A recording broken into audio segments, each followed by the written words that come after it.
Good morning, everyone.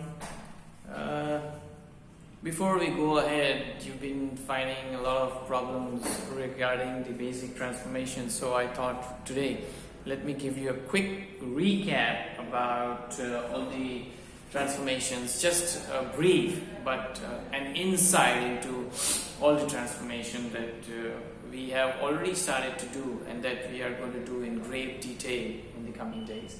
So beginning with the active passive. Now in this kind of transformation, what we normally do is I'll just give you a brief idea by giving an example. Like, what are you supposed to look for? Because you don't know what you're supposed to look for, and when you are not aware of what to look for, you end up looking for something else, and you transform it into something else, which results into a very distorted form of sentence. So this is how it is. Like, you begin with for any sentence that you have for active passive, you have a subject and a verb, okay, and the object for active to passive. Now usually what you have is change the voice. So whatever voice it is, you don't have to identify whether it is an active voice or a passive voice. Whichever it is, you have to transform it into the other. But what you're supposed to look out for, if you have a word by, like I slapped you, so you were slapped by me. So when I slapped you, that is in the active voice because the subject is doing the action. Now on the contrary, you were slapped by me. So what happens is the object becomes the subject and the subject becomes the object, and the action is done onto the subject by somebody, in this case by me. I slapped you, you were slapped by me. So what you're supposed to do is the subject becomes the object becomes the subject, and there's a transformation in the verb. Now, apart from going through the basic rules that you have for transformation of verbs for different tenses, you don't need to get into the detail because you get confused with this tabular form of transformation of verbs with active, passive, with direct and indirect. So let us not go into it, because now you've quite grown up to understand that whenever you transform, you need to keep one thing in mind, that the meaning of this sentence does not change. The moment the meaning changes, the sentence is wrong. So you have to keep in mind that the meaning of the sentence, the tense, and whatever the question sentence is trying to say, the answer sentence should also try to say the same thing but in a different format. So that is for active and passive. The subject becomes the object becomes the subject, and the transformation in the verb. Another thing for active passive, sometimes it's possible that there are more than two objects here, object 1 and object 2. Like, Manish teaches us English. Okay, so us is object 1, English is object 2. So you can also take English as the subject, or you can also take us, that is we are taught English by Manish. So in that case, you can have two objects and any of the two objects can be made into subject. I hope you're clear about active and passive.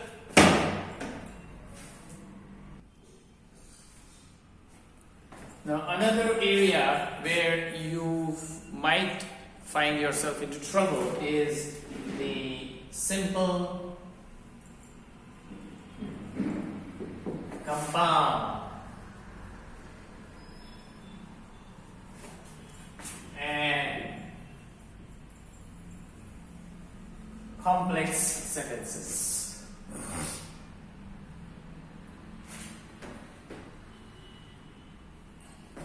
Now here you'll have to keep in mind these two are quite related. Now a compound sentence will have two independent clauses. Okay, so you can also call them as principal clauses or main clause or independent clause. Okay, and they are joined by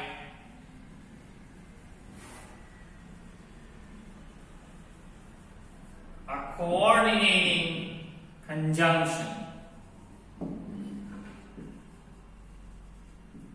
like and, but, etc. Now what I mean by independent clauses is each of these two clauses will have a finite verb of its own. There are two types of verbs, finites and non-finites. So both of them will have finite verbs. Now the non-finite form is the one that we're going to use in simple sentence. Okay, so principle of the main clause or two independent clauses, and they are joined by a coordinating conjunction. Here both the clauses can remain on their own. Both the clauses can stay on their own. Now coming to complex sentence will also have two clauses. Okay, but one will be a principal or main or independent clause, and the other one will be the dependent or the subsidiary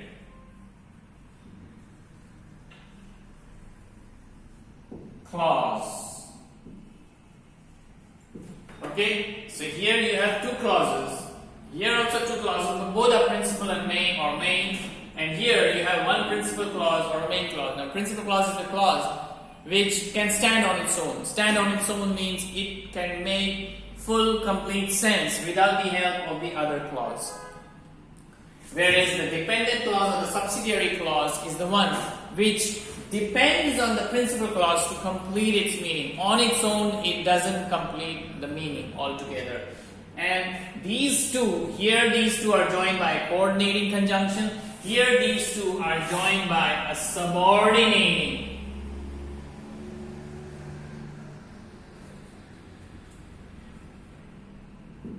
conjunction.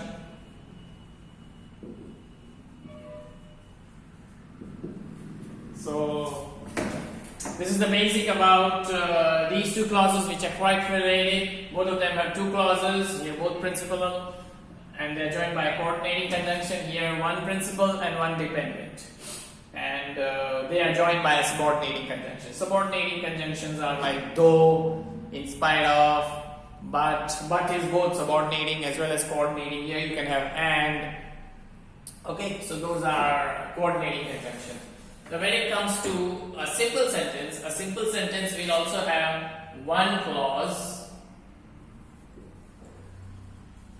and only one clause. And when you're transforming from compound to simple or complex to simple, what you do is one of these finite verbs, because there are two clauses, so it will have two finite verbs. Here also you got two clauses, so there are two finite verbs. So one clause will be there. The finite verb of the other clause. One clause will remain as it is. The finite verb of the other clause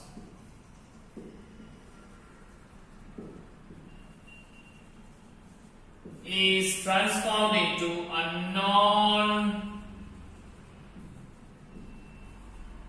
non-finite verb.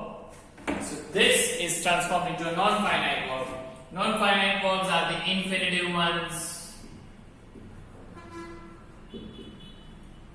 or the root form of the verb,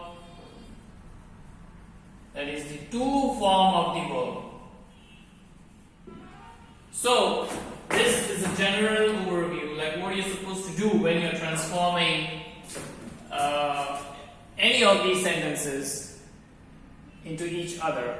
Like a simple can be transformed into a compound. So suppose if you are given a simple sentence and if you try to transform it into a compound sentence, This non-finite verb form, which can be present participial form, that is the infinitive form, the root form of the verb, those have to be transformed into a finite verb if you're going from simple to compound or from simple to complex. And if you're going from compound to simple or complex to simple, vice versa. One of these finite verbs in one clause, because one clause will remain as it is.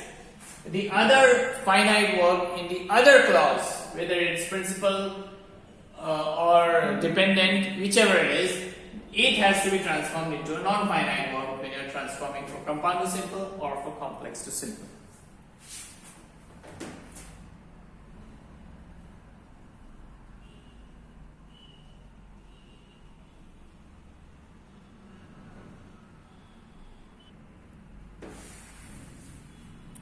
All right.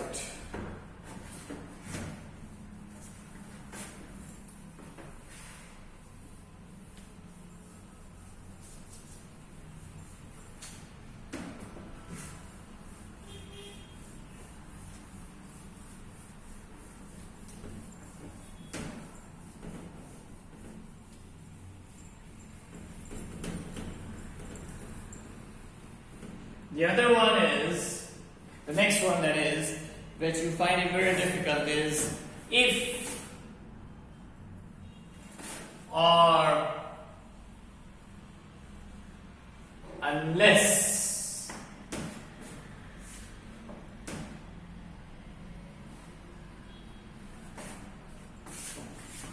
Now how to remember this, or that is how to transform this. See, if plus not, it means unless.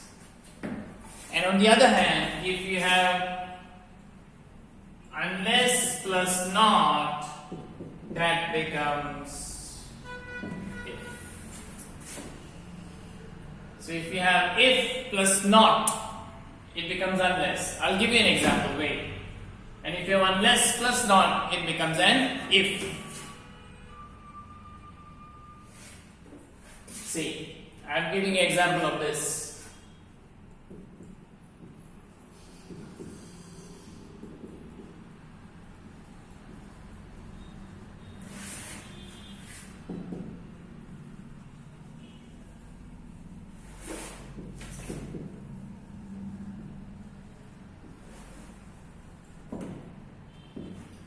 If not, so if you don't study, you'll fail.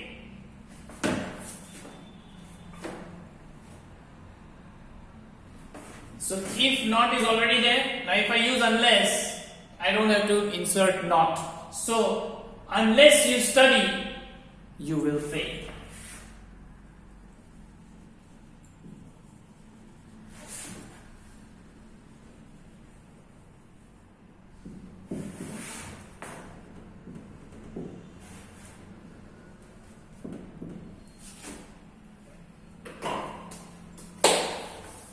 Unless you study, you'll fail. So if not is same as unless. See, if you don't study, you'll fail. So unless if plus not. So unless you study, you will fail.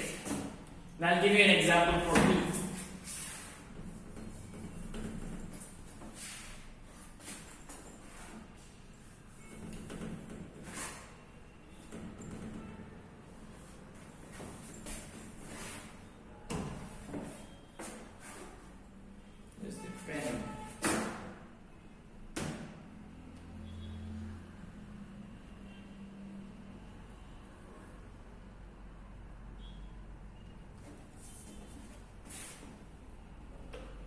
Same sentence I am using.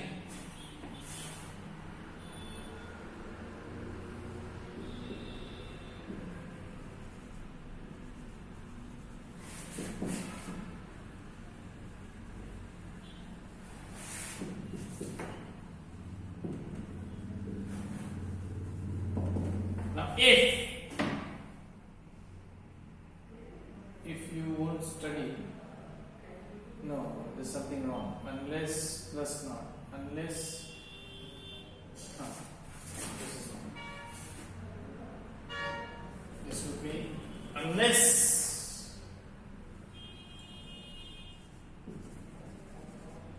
unless you won't study.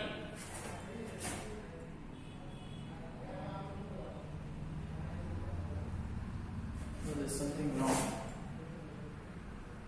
Unless you won't study, you will fail.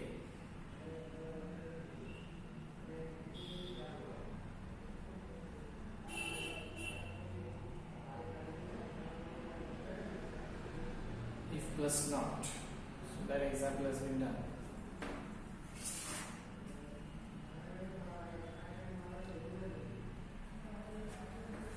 Let me take this one first. I'll give you the example for this one. Be only, but if. We'll begin the sentence with if. Wait.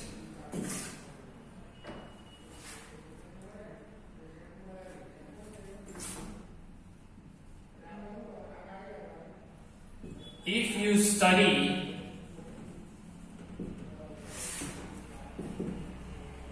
you won't fail. I also got mixed up. If you study, that means it is without not. Okay, so if you study, you won't fail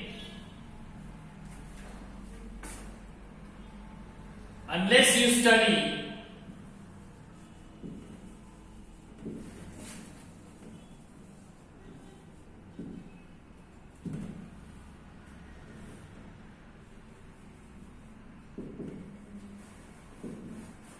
You will fail. So, if it has a not, the not will be removed. It's just like negative of negative, so it becomes positive. So unless you study, you will fail.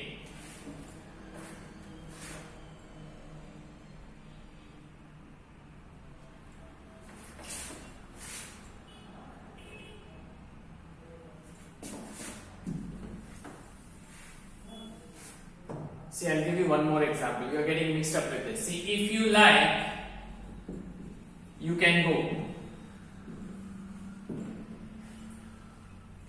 Now this will be perfect for you.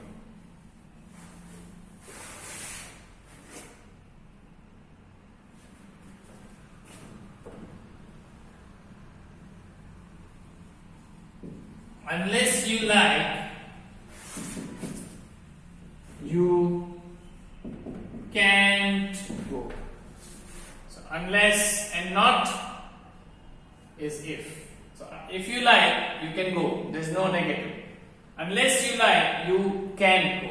So unless plus not is equal to if. I think this fits better.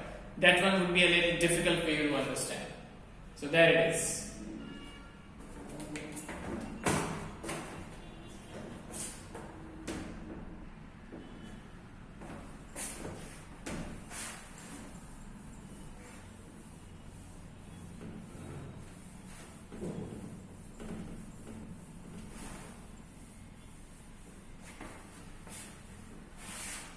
Okay, another gray area for you people is direct and indirect speech, because you mix up the active passive with direct indirect and then you concoct something unusual.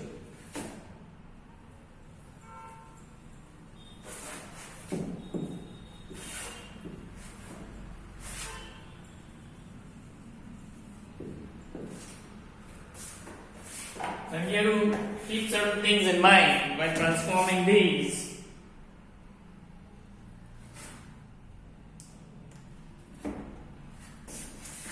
First point is you have to use a connective, which is usually that. You have to use a connective. When we transform, you'll get to know what is that.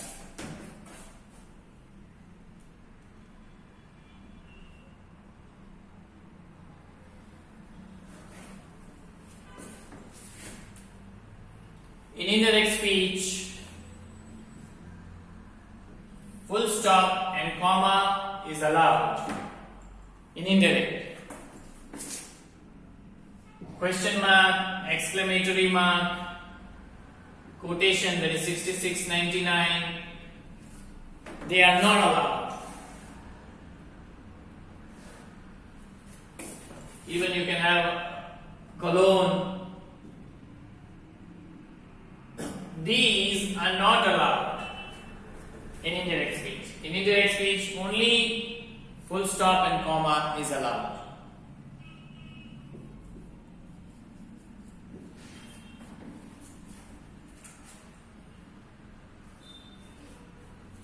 Another thing is you have to maintain the mood of the sentence.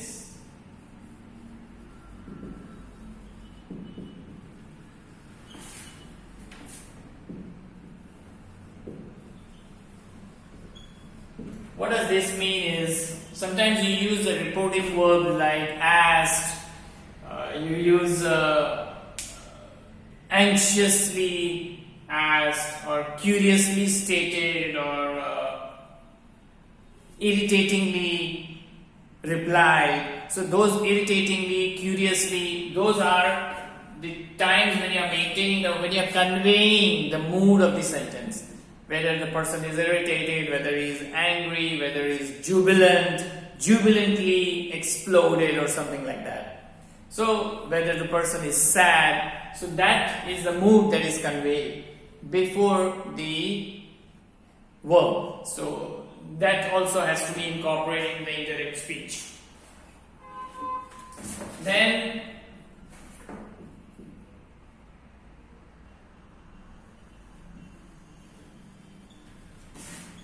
change of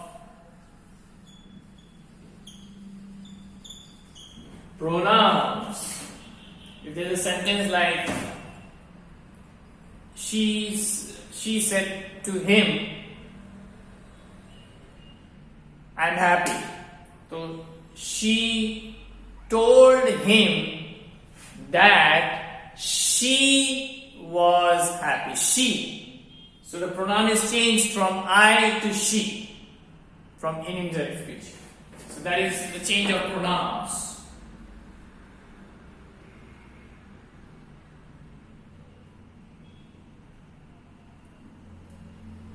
And in pronouns, if you use the third person singular, she was happy. But if the person is me, I said to him, I was happy. So I told him that I said to him, I'm happy. So I told him that I was happy. So in this case, if I am the speaker, then that pronoun will not change to third person singular. I cannot say that I told him that he was happy because that he is already me. So I told him that I was happy. So there is a condition. If the speaker is speaking about his own self, then the change of pronoun will not occur in the third person singular, but it will remain in first person singular itself.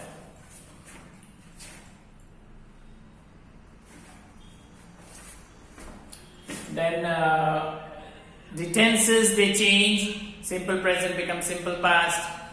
Past continuous, simple present continuous becomes past continuous and things like that. And the prepositions of time, place, they also change. Like this day becomes that day, today becomes that day, tomorrow becomes the following day or the next day, yesterday becomes the previous day or the day before. So accordingly, the prepositions of time, place, they will change.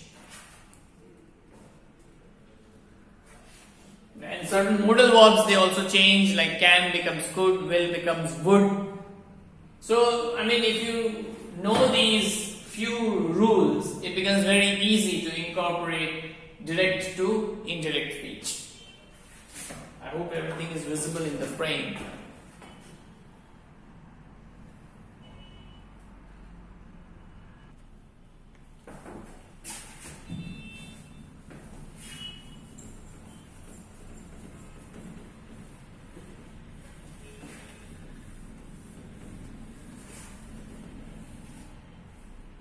See about the verb transformation.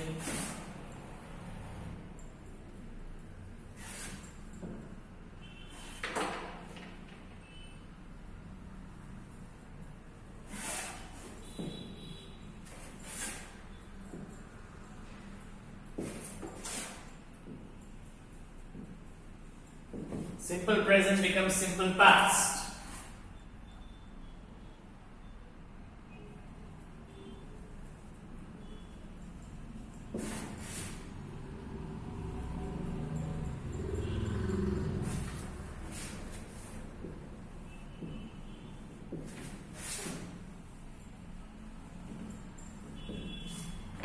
present perfect will become past perfect.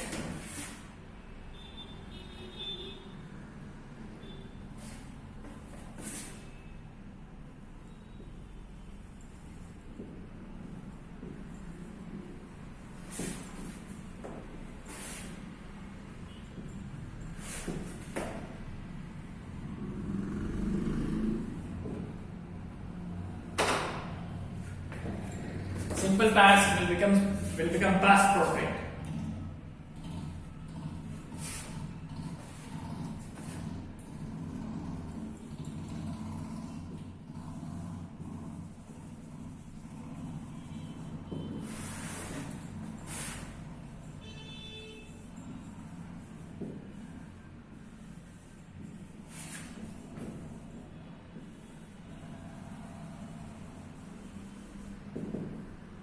Past perfect will become past continuous will become past perfect continuous.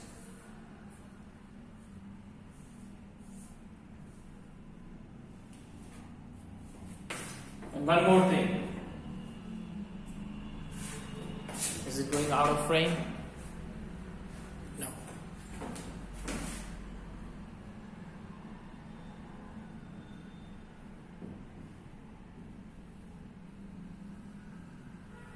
Past perfect will remain as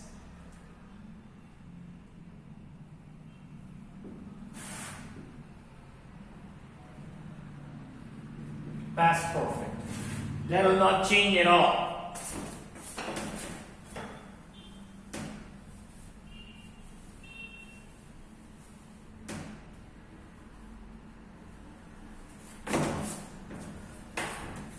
So this also might help you when you transform. This is the verbs that are going to be transformed from the actual verbatim, the words spoken by the speaker, when you're transforming those words into the indirect speech. Of course, the other set of rules that I told about preposition, about maintaining the mood, about changing of the pronouns, and what else was there? Usage of connective and all that. And one more important thing, when you are transforming a question sentence or an exclamatory sentence, the question format is reversed and changed, and even in the exclamatory sentence, and the question mark is removed. Like I said, no, those punctuations which you have to take care, only full stop and period and comma is allowed, that's it. And the question mark will also disappear, and the question form will also disappear, and the exclamatory mark will disappear, and the element of surprise or sadness or whatever it is expressed in a different format by using words like indeed or really and those kind of things. Basically what you do when you transform exclamatory to assertive sentences.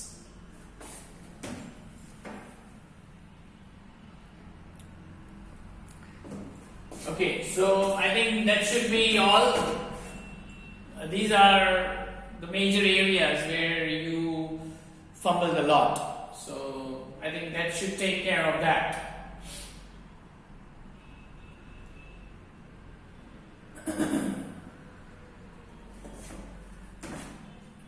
About the question, I would want to give you one example, like what I meant when I told you about transformation of questions. And that is this. I'll give you a very simple example.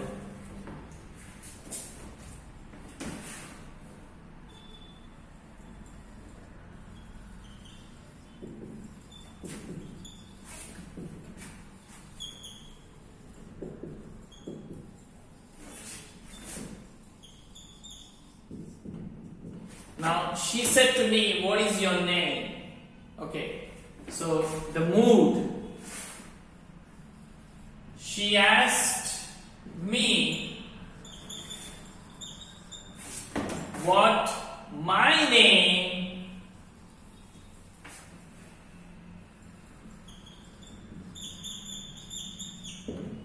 So what has happened is the question mark has disappeared, the 6699 has disappeared. Is your name? what is your name? The question form has been changed to what my name was. Is becomes was. I told you the rules about the tense. So the tense is changed. Because I am the speaker, me, so my name. So that is what I meant when I told you to remove the question mark or exclamatory marks from the direct speech to indirect speech. That will be all for today. Thank you and goodbye.